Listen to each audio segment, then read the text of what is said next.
Le renseignement américain qui tente donc d'anticiper et de lire les projets de Vladimir Poutine. Bonsoir Lucas Manger et bonsoir Adrien Jolm. Vous êtes tous les deux journalistes spécialistes des zones de conflit et vous signez la préface de ce livre document Les nouvelles menaces sur notre monde vu par la CIA. C'est sorti aux éditions Équateur. Je me tourne déjà vers vous, Adrien Jolm. Vous êtes aux États-Unis, vous revenez tout juste d'Ukraine. Dans les intentions de Vladimir Poutine concernant l'Ukraine, le renseignement américain avait donc vu juste. Depuis le début, ils ont annoncé les préparatifs de l'armée russe, les troupes massées aux frontières de l'Ukraine, notamment en Biélorussie et aussi en Russie. Et ils avaient même quasiment programmé la date de l'attaque. Ce qui est sans précédent dans l'histoire du renseignement, parce que d'habitude le renseignement est quelque chose qu'on garde par devers soi, c'est quelque chose de précieux qu'on échange qu'avec ses alliés parcimonieusement, on échange d'autres informations. Et là, la CIA a changé totalement de paradigme, totalement de méthode, et a décidé de dire au maximum ce qu'elle savait des intentions de Vladimir Poutine. Lucas Manger, pourquoi ce changement de paradigme, de stratégie de la part de la CIA? Il y a deux choses qui peuvent l'expliquer. D'une part, la personnalité du patron de la CIA, William Burns, qui est un homme qui n'est pas un espion de métier, qui est un diplomate, un grand diplomate américain, qui parle couramment le russe, l'arabe, qui a fait beaucoup de terrain et qui a une approche de son métier comme patron de la CIA assez différente, qui est d'utiliser les informations qu'il a comme une arme dans ce conflit, qui est un conflit avec la Russie, et de mettre sur la place publique le maximum d'informations pour déranger, voire obséder, gêner le plus possible Vladimir Poutine et son entourage. C'est ce qu'expliquait Adrien à l'instant, le fait de donner toutes ces informations depuis des mois et des mois, le plus précisément possible à la presse et à leurs homologues occidentaux, ça n'a pas empêché la guerre bien entendu, mais ça a déstabilisé Vladimir Poutine.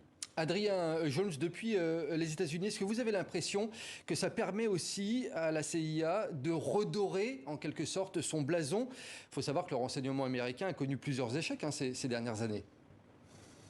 Oui, il y a eu des échecs.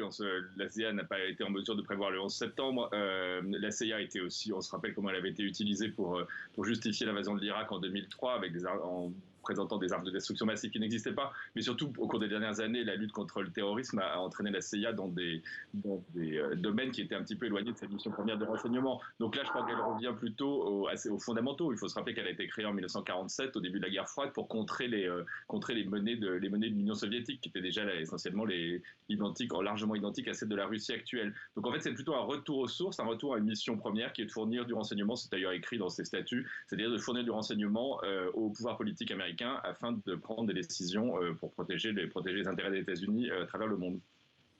Par contre, Lucas Manger, la CIA, parfois, elle donne des informations, pas toujours aux bonnes personnes. Lors de ce conflit, les forces ukrainiennes ont eu des informations de la part de la CIA? Il est très probable que depuis deux mois que dure ce conflit, les Américains partagent un certain nombre d'informations avec les Ukrainiens.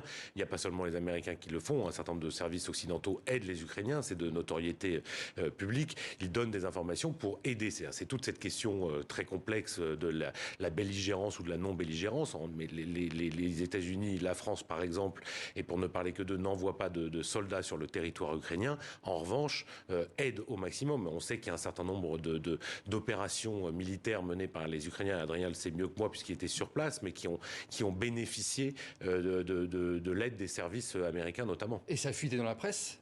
Grosse colère de Joe Biden après. Oui, mais c'est la colère de Joe Biden, mais c'est une stratégie américaine qui est, encore une fois, de déstabiliser en donnant le maximum d'informations. Et c'est ce qu'on montre dans ce livre et ce que montre ce rapport de la CIA, c'est que Vladimir Poutine n'a pas l'intention de s'arrêter à l'Ukraine. La CIA le martèle et le répète depuis des mois.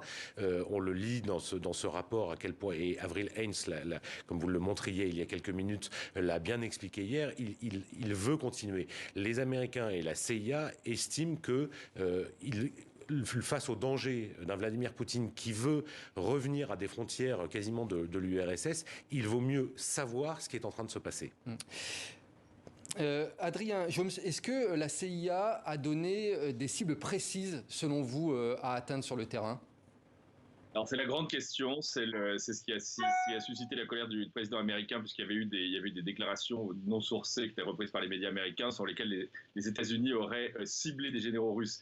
d'après tout ce qu'on peut juger, c'est un peu plus complexe. En gros, les Américains fournissent des renseignements en temps et en heure qui sont exploitables de façon opérationnelle. C'est-à-dire que vous avez tout le long de la ligne de front, vous avez ce qu'on appelle des postes de commandement tactiques dans lesquels se trouvent ou ne se trouvent pas des officiers généraux, avec des systèmes d'écoute en recroisant le volume des transmissions radio ou le type de transmission radio, ou alors quand ils ne font pas attention, puisque les Russes ont été à plusieurs reprises pris dans leur propre négligence en utilisant les téléphones portables, et bien à ce moment-là, si vous savez exactement à quelle heure il y a une visite d'une autorité supérieure sur un certain front, oui, c'est très tentant pour les Ukrainiens d'utiliser leur artillerie et de frapper ces postes de commandement. Est-ce que ça veut dire que Washington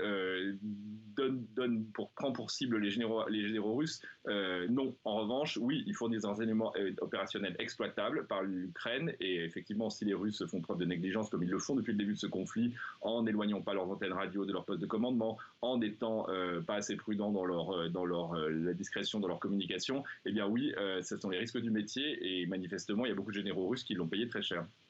Lucas Mangé, on l'entendait donc tout à l'heure, selon les rapports de la CIA, le conflit en Ukraine pourrait s'étendre aux pays alentours, aux régions alentours.